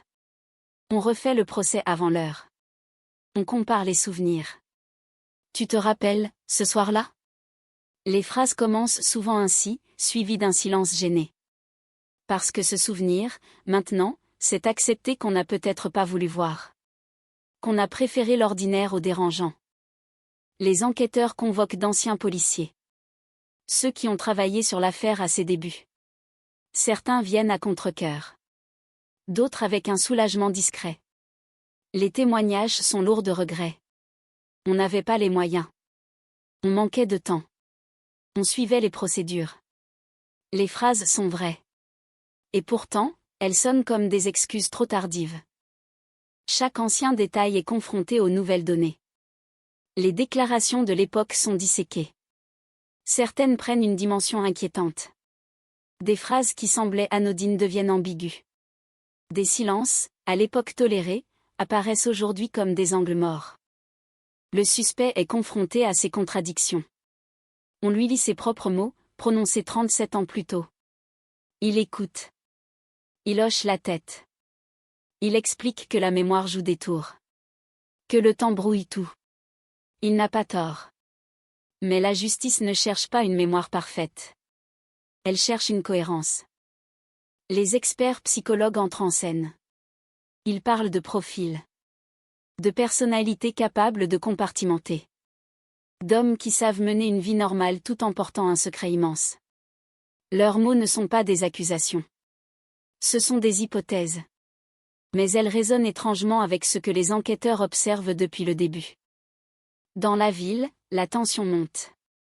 Certains habitants se sentent trahis. D'autres se sentent coupables. Chacun se demande comment une telle chose a pu passer inaperçue. Les certitudes s'effondrent. Le mal n'est plus une abstraction lointaine. Il a un visage familier. Une adresse. Une histoire commune. La famille du suspect est à son tour happée par la tempête. Les voisins détournent le regard. Les amis s'éloignent. Le poids de l'affaire ne touche pas seulement l'accusé. Il éclabousse tout autour de lui. Le silence, autrefois protecteur, devient écrasant. Au commissariat, les enquêteurs savent qu'ils marchent sur une ligne étroite. Trop de prudence, et l'affaire s'étiole. Trop de pression, et la défense crie à l'acharnement. Chaque décision est débattue. Chaque document est relu. Le moindre faux pas pourrait réduire à néant des années d'efforts. Le cold case révèle alors sa nature la plus cruelle. Il ne s'agit pas seulement de trouver un coupable. Il s'agit de rouvrir des plaies anciennes, d'accepter que la vérité, si elle émerge, fera mal à tout le monde. Aux victimes. Aux proches. À la communauté entière. Et pendant que les dossiers s'empilent, pendant que les nuits deviennent plus courtes, une certitude s'impose peu à peu, quoi qu'il arrive désormais, plus rien ne pourra revenir en arrière.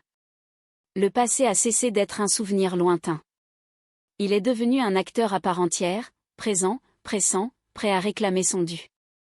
La question n'est plus de savoir si la vérité sortira. Elle est de savoir combien de dégâts elle laissera derrière elle lorsqu'elle le fera.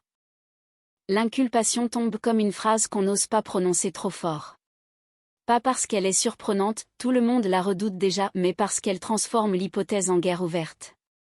À partir de ce moment-là, chaque mot pèse, chaque preuve devient un champ de bataille, chaque détail du passé se retrouve exposé sous une lumière crue. Le cold case n'est plus une enquête. C'est une confrontation officielle. Une machine judiciaire qui se met à tourner en grinçant, et qui, une fois lancée, ne s'arrête pas facilement. On lui lit les charges. Il reste assis. Immobile. Le visage fermé.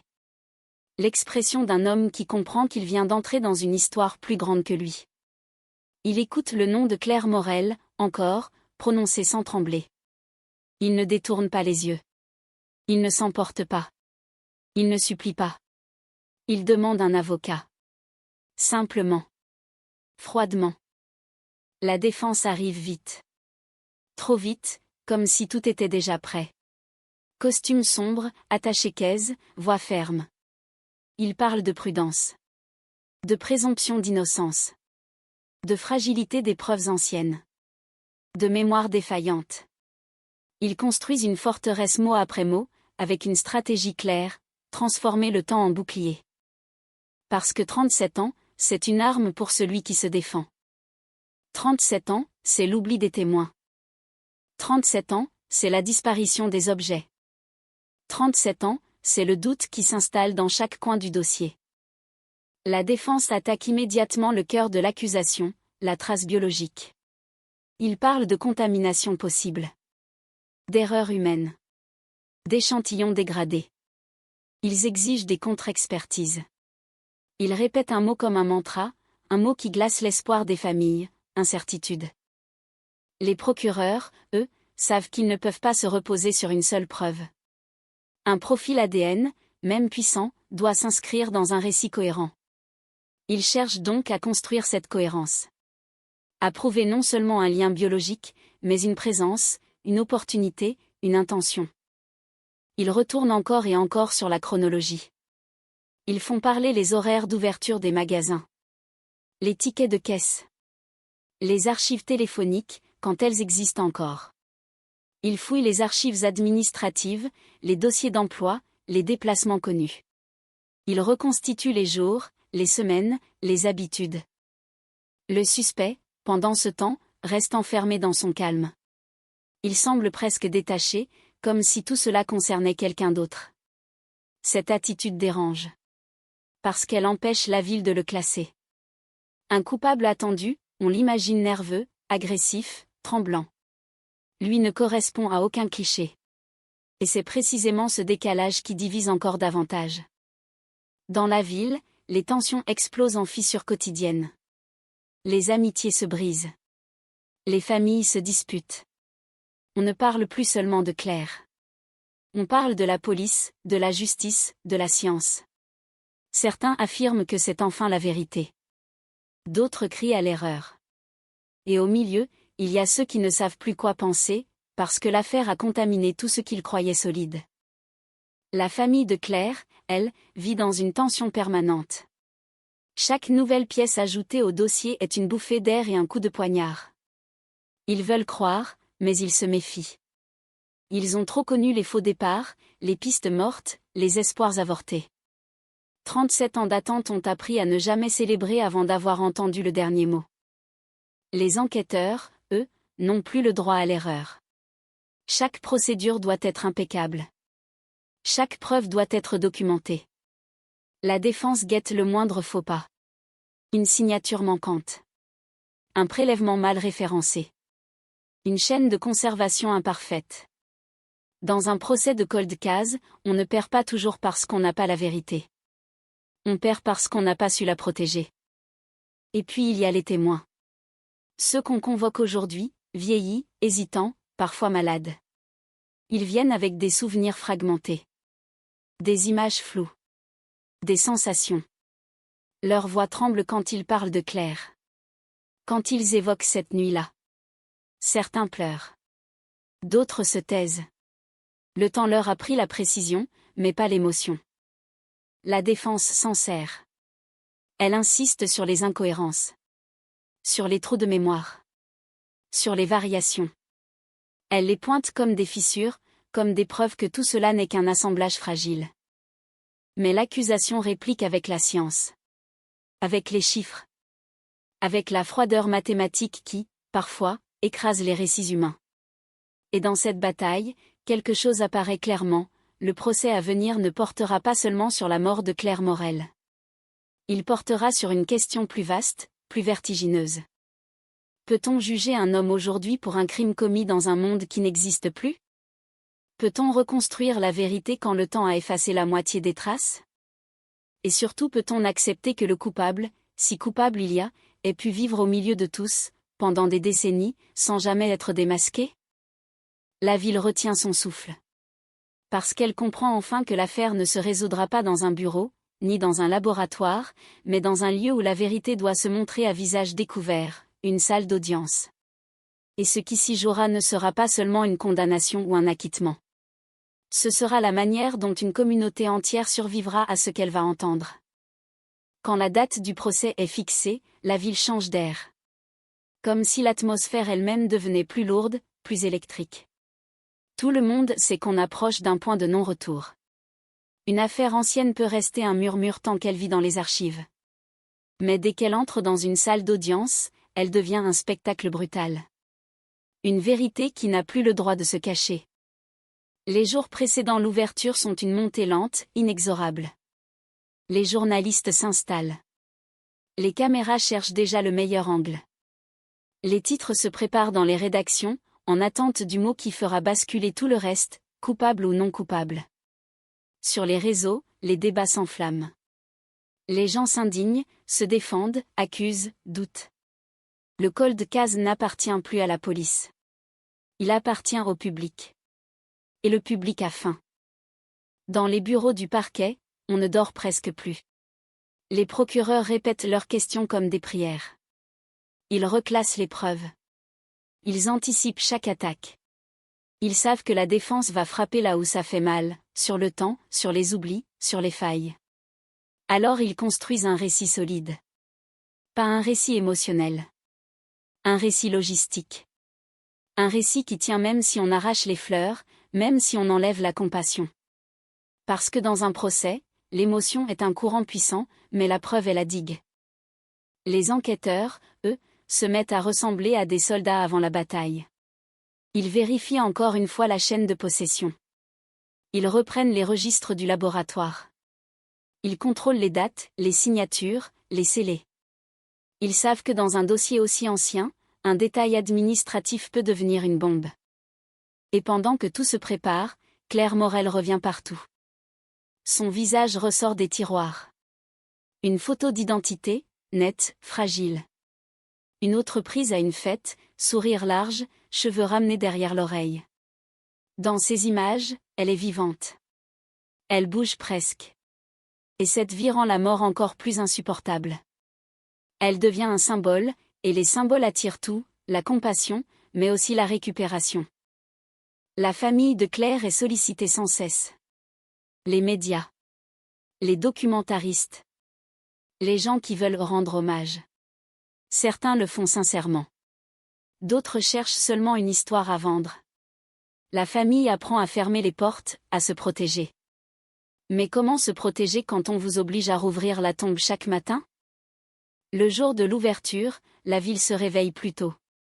Les rues autour du tribunal se remplissent. Des curieux. Des anciens du quartier. Des gens qui n'ont jamais connu Claire mais qui veulent voir. Voir quoi? Un monstre? Un homme ordinaire? La vérité? Les forces de l'ordre installent des barrières. Les policiers sont tendus. Comme si un simple rassemblement pouvait devenir une déflagration. Dans une voiture, la famille de Claire se tient les mains. Personne ne parle. Chaque respiration est courte. Chaque battement de cœur semble trop fort. Ils savent qu'ils vont entendre le nom de Claire dans une salle pleine d'étrangers. Ils savent qu'ils vont écouter des détails qu'ils n'ont jamais voulu imaginer. Et surtout, ils savent qu'ils vont voir l'homme qu'on accuse d'avoir pris tout ce qu'ils avaient. À l'autre bout, le suspect arrive aussi. Il est encadré. Protégé. Mais son visage reste calme, presque impénétrable. Il ne regarde pas la foule. Ou il la regarde sans la voir. On ne sait pas. Il marche comme quelqu'un qui connaît le poids de chaque pas. Comme quelqu'un qui sait que chacun de ses gestes sera interprété. Disqué. Utilisé. La salle d'audience est froide. Éclairée. Trop lumineuse pour une histoire aussi sombre. Le juge entre. Les voix se lèvent. Les formules officielles tombent, mécaniques, presque absurdes face à l'intensité invisible qui circule sous les mots. Et puis le nom est prononcé, Claire Morel. À cet instant, tout se fige. Même ceux qui n'ont pas connu Claire sentent le poids de ce moment. Parce que ce nom, prononcé en public, n'est pas seulement celui d'une victime. C'est celui d'un fantôme collectif. Le procureur commence par raconter le contexte. La disparition. Le sac posé près de l'arrêt de bus. Le corps retrouvé dans les bois. Les années de silence. Les échecs. La fatigue. Le dossier froid, rangé, oublié. Puis le tournant, la trace biologique. Les nouvelles technologies. La correspondance familiale. La piste qui renaît. L'arrestation. Les mots tombent comme des coups. Chaque phrase est un marteau. L'accusation ne cherche pas à faire pleurer. Elle cherche à convaincre. À montrer une ligne droite entre 1987 et aujourd'hui. À prouver que le temps n'a pas effacé la vérité, qu'il l'a seulement cachée. La défense prend la parole. Elle ne crie pas. Elle sourit légèrement. Elle parle lentement. Elle plante le doute comme on plante des clous dans du bois, un à un. Elle insiste sur l'ancienneté. Sur les risques de contamination. Sur la fragilité de la mémoire. Elle rappelle que dans une démocratie, on ne condamne pas sur une impression. On condamne sur une certitude. Elle regarde le jury. Elle regarde le juge. Et enfin, elle regarde la famille de Claire. Un regard bref, presque neutre. Comme si la douleur des autres n'était qu'un décor. Les experts sont appelés. Les scientifiques viennent expliquer l'ADN. Les probabilités. Les comparaisons. Les méthodes. La salle écoute, partagée entre fascination et incompréhension. Les mots techniques glissent sur certains, mais l'idée reste, une trace, une seule, a survécu au temps. Et ce détail, ce minuscule fragment de matière, devient un pivot gigantesque. Un fil qui relie une jeune femme disparue à un homme vivant, assis là, derrière une table. Dans le public, une tension monte. Parce que chacun comprend, si l'ADN tient, tout change. Si l'ADN s'effondre, tout s'effondre. La journée se termine. La salle se vide. Mais la ville ne se vide pas de l'affaire. Les gens parlent dans les rues, dans les voitures, dans les cuisines. Le procès n'est pas seulement au tribunal. Il est partout. Dans les têtes. Dans les cauchemars. Dans les souvenirs. Et quelque part, derrière cette agitation, une vérité silencieuse continue de planer, ce cold case n'est pas seulement une affaire judiciaire. C'est une onde de choc qui traverse le temps, qui traverse les générations, qui vient demander des comptes à ceux qui pensaient que le passé resterait enterré. Le deuxième jour du procès commence avant même que les portes du tribunal ne s'ouvrent. Il commence dehors, sur les trottoirs, dans le froid du matin, là où les gens attendent déjà, café à la main, comme s'ils faisaient la queue pour un spectacle. Les caméras sont là, immobiles, prêtes à avaler des visages, des larmes, des silences. La ville s'est habituée à voir le nom de Claire Morel sur des bandeaux d'infos. Mais l'habitude n'enlève pas le frisson. Elle le rend plus sournois. À l'intérieur, la salle d'audience a la même lumière blanche, la même odeur de bois ciré, la même tension suspendue. Et pourtant, quelque chose a changé. La veille, tout était exposition, la chronologie, les faits, l'ADN. Aujourd'hui, c'est l'humain qui monte à la barre. Et l'humain, dans un cold case, c'est le terrain le plus instable. Parce que les souvenirs sont des pièges. Parce que le temps déforme. Parce qu'une phrase prononcée il y a 37 ans peut revenir comme un boomerang, mais avec des angles plus tranchants. Le premier témoin est un ancien collègue de Claire. Il avance lentement, épaules voûtées, regard humide. Il jure de dire la vérité, puis il hésite. Pas par mauvaise foi. Par poids. Il parle de Claire au présent, parfois, sans s'en rendre compte. Comme si son cerveau refusait encore la disparition. Il raconte sa dernière soirée au café, le tablier, les gestes mécaniques, le sourire fatigué. Il décrit les minutes de fin de service, les phrases échangées. Des détails minuscules. Mais chaque détail est une pierre ajoutée à un édifice qu'on tente de reconstruire. Le procureur guide doucement. Le témoin dit, elle avait l'air normale. Cette phrase tombe lourdement, parce que tout le monde comprend ce qu'elle signifie réellement, personne n'a vu venir. La défense se lève. Elle ne cherche pas à être agressive. Elle cherche à fissurer. Elle pose des questions sur la mémoire. Sur l'heure exacte. Sur la lumière. Sur la distance entre la sortie du café et la rue des Acacias. Le témoin répond, puis se corrige. 1 minute de plus. 1 minute de moins. La défense sourit à peine. C'est exactement ce qu'elle veut, rappeler au jury que le temps rend tout fragile. Puis vient un témoin qui fait basculer l'atmosphère. Une femme âgée. Voisine à l'époque. Elle s'approche de la barre avec difficulté, mais sa voix, quand elle commence, est étonnamment claire. Elle dit qu'elle se souvient de cette nuit-là comme si elle était gravée dans sa peau. Elle explique qu'elle a vu, de sa fenêtre, une silhouette près du lampadaire. 2 personnes. Pas une. Elle n'avait jamais insisté, à l'époque. Personne ne lui avait demandé avec précision. Ou peut-être qu'elle n'avait pas osé. Aujourd'hui, elle ose. Dans la salle, un souffle collectif. Ce genre de témoignage peut tout changer. Ou tout casser. Le procureur la laisse parler. Le silence est total. Le suspect reste immobile, mais sa mâchoire se contracte une fraction de seconde. Une micro-réaction. Presque rien. Mais ceux qui regardent savent. La défense bondit. Elle attaque immédiatement. Pourquoi maintenant? Pourquoi ne pas l'avoir dit plus tôt? La femme répond, la voix plus basse, parce que j'avais peur. Le mot « peur » traverse la salle comme un courant électrique. Peur de quoi? De qui? De la ville? D'un homme? D'un regard?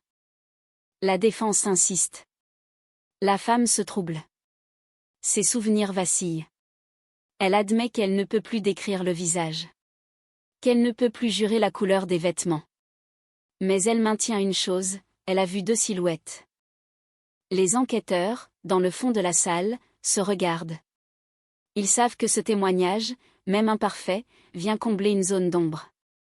Il ajoute une dimension humaine à une enquête dominée par la science. Et dans un procès, parfois, la science convainc, mais c'est l'humain qui frappe. L'après-midi est consacré aux experts en ADN, encore. Mais cette fois, la défense attaque plus fort. Elle veut démystifier la preuve. Elle veut la rendre froide, technique, incertaine. Elle fait venir son propre expert, un homme à la voix calme, presque professorale. Il parle de dégradation, de risque, de probabilité. Il prononce ce mot qui fait trembler les familles, contamination. Il dit que dans les années 80, les protocoles étaient différents. Moins stricts. Il insinue que la trace pourrait provenir d'un contact innocent. Une poignée de main. Un objet partagé. Une présence sans crime. Le procureur réplique. Il rappelle la localisation exacte de la trace. Le contexte. Il martèle que ce n'est pas un hasard. Il parle de chiffres, encore. De taux de correspondance. De probabilité d'erreur. Chaque phrase est une tentative de verrouiller le doute. Le jury écoute. Les visages restent fermés. Parce que le jury n'est pas là pour ressentir. Il est là pour décider. Et décider, dans un cold case, c'est comme marcher sur un fil tendu au-dessus du vide. La journée se termine avec un moment presque imperceptible, mais terrifiant, une pause. Le suspect est escorté hors de la salle. Pendant quelques secondes, il passe près de la famille de Claire. Le couloir est étroit. Les regards se croisent. Rien n'est dit. Mais le silence est violent. C'est un silence qui contient tout, la mort, l'attente, la colère, l'incompréhension. La mère de Claire serre les dents. Ses mains tremblent. Son souffle se bloque. 37 ans de nuit sans réponse se concentrent dans cette seconde-là. Elle ne crie pas. Elle ne s'effondre pas. Elle regarde. Et ce regard, même sans mots, est une accusation plus lourde que n'importe quel discours. Quand tout le monde sort, la ville reprend le bruit. Les voitures, les pas, les conversations. Mais sous le bruit, il y a une question qui s'amplifie, qui se propage comme une fièvre, et si la vérité était là, devant eux, depuis tout ce temps? Et au fond, plus inquiétant encore, et si le doute, lui, était assez puissant pour tout effacer à nouveau? Le 3e jour n'a pas besoin d'effet. Il arrive comme une vague lourde, lente, inévitable. On sent dans la salle que l'air s'est chargé d'autre chose, plus personne n'écoute avec curiosité. On écoute avec peur. La peur que tout s'assemble. La peur que tout se disloque. Parce qu'après les témoignages, après les experts, après les chiffres et les souvenirs, il ne reste qu'un endroit où se cacher, dans l'ombre du doute. Le matin commence par une reconstitution verbale. Le procureur déroule la chronologie comme on déroule une corde, chaque nœud est un fait, chaque nœud doit tenir. Il rappelle la sortie du café. La rue des Acacias. Le sac posé à l'arrêt de bus. Il répète l'idée de mise en scène, non pas comme une certitude émotionnelle, mais comme une logique froide, un sac posé est un sac déposé. Et un sac déposé raconte une intention. La défense se crispe. Elle sait que l'intention est dangereuse. Parce que l'intention, une fois installée, transforme un événement en acte. Elle coupe net la possibilité du hasard. Elle réduit l'espace où l'innocence peut respirer. Vient ensuite un témoin que personne n'attendait vraiment. Un ancien employé municipal. Un homme discret, qui travaillait à l'entretien des routes et des éclairages. Il témoigne sur un détail technique, le lampadaire de la rue des Acacias, celui qui grésillait, celui qui rendait l'angle plus sombre. Il explique qu'à l'époque, ce lampadaire était défectueux depuis des semaines. Que des demandes de réparation avaient été faites, mais tardives. Il décrit la lumière irrégulière, les zones d'ombre. Il dit, presque sans s'en rendre compte, quelque chose qui claque dans la salle, là-bas, on pouvait disparaître sans qu'on vous voie. Un murmure traverse le public. Le juge impose le silence. Mais le mal est fait. Parce que ce simple fait technique donne au crime un décor. Un théâtre. Une possibilité concrète. Il rend le scénario plus plausible. Trop plausible. Le procureur enchaîne avec les déplacements du suspect. Il ne prétend pas tout savoir. Il ne dit pas, voici exactement ce qu'il a fait. Il dit, voici ce qu'il pouvait faire. Et cette nuance est cruciale. On ne condamne pas sur ce qu'on imagine. On condamne sur ce qu'on démontre possible, cohérent, crédible. Il projette des cartes. Des trajets. Des distances. On parle de minutes. De rues. De détours. De raccourcis. 15 minutes. Encore. Toujours ces 15 minutes qui n'ont jamais cessé d'obséder l'enquête. La défense tente de ridiculiser, 15 minutes ne prouvent rien. Le procureur répond sans hausser la voix, 15 minutes suffisent à changer une vie. Puis vient le moment où la tension devient presque insoutenable, la question du mobile. Le procureur est prudent. Les mobiles sont des pièges. Ils excitent l'imagination du public, mais ils offrent aussi à la défense un terrain glissant. Pourtant, il doit donner une direction. Il parle d'opportunité. D'accès. De proximité. Il évoque la possibilité que Claire connaissait le suspect, au moins de vue. Qu'elle pouvait lui parler sans méfiance. Qu'elle pouvait accepter de l'aider, de lui répondre, de s'approcher. Il ne dit pas que Claire a fait une erreur. Il dit que la confiance est souvent la première victime. La défense se lève immédiatement. Elle accuse l'accusation de spéculer.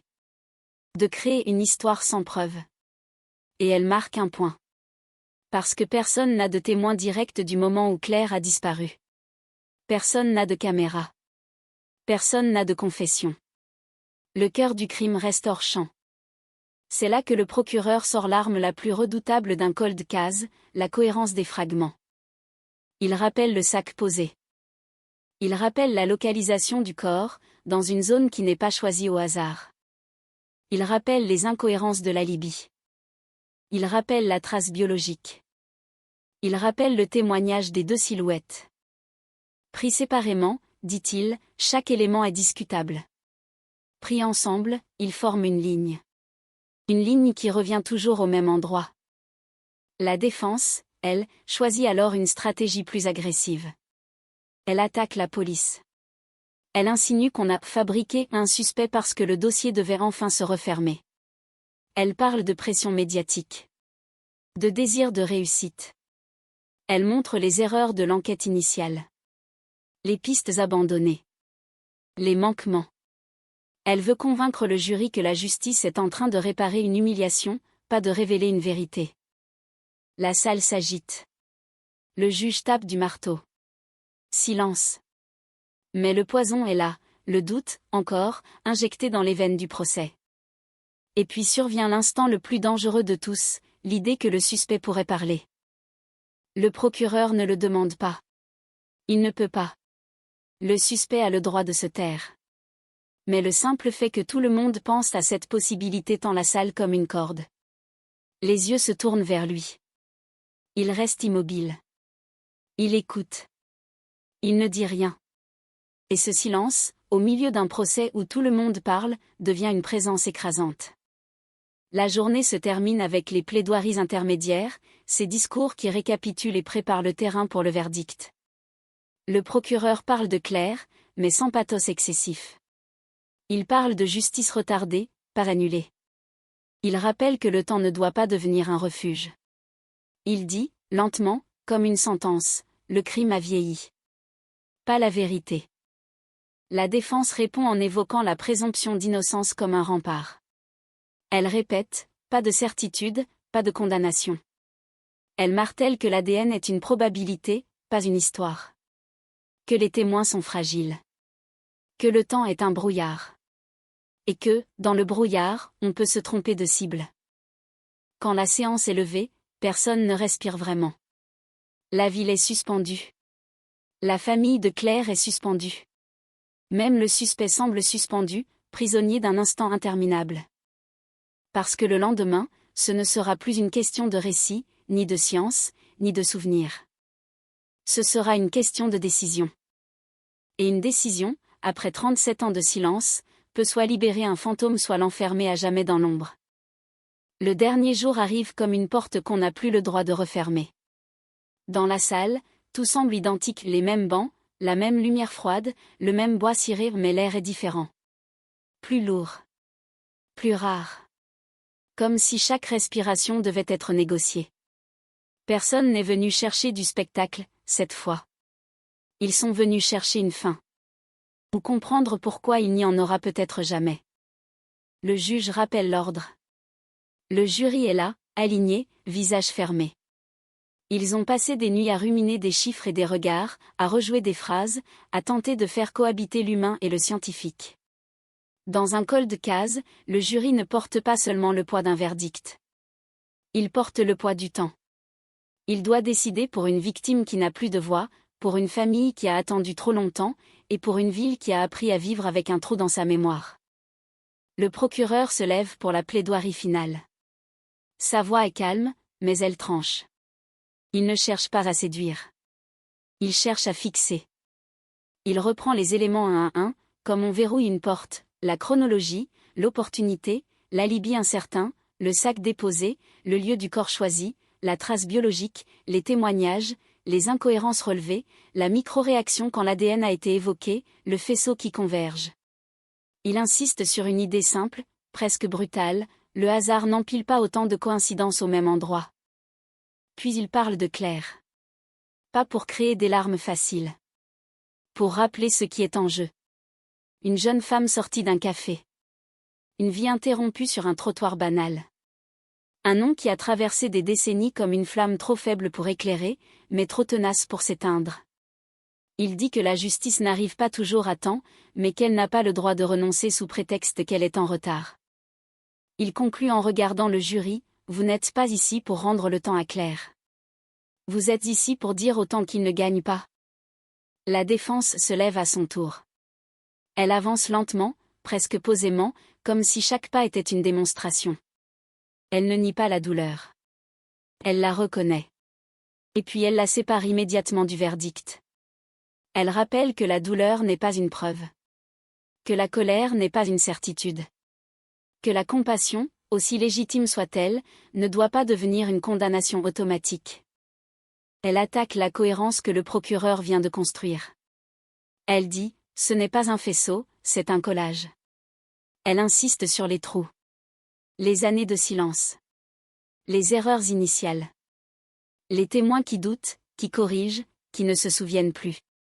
Elle s'acharne sur la trace biologique, une trace ne raconte pas une scène. Une trace ne raconte pas un meurtre. Elle revient sur la possibilité d'un contact innocent, d'une contamination, d'un prélèvement ancien, d'une chaîne de conservation imparfaite. Elle répète, encore et encore, ce mot qui sert de rempart ultime, doute raisonnable. Puis elle regarde le jury et dit, plus bas, presque comme une confidence, si vous condamnez aujourd'hui sans certitude absolue, vous ne rendez pas justice à Claire. Vous créez une deuxième tragédie. La salle est immobile. On n'entend presque plus que les froissements de papier, les respirations retenues, un léger cliquetis quand quelqu'un serre trop fort ses doigts. Le juge donne les dernières instructions au jury. Les mots sont formels, mais chacun comprend l'essentiel, c'est maintenant que tout bascule.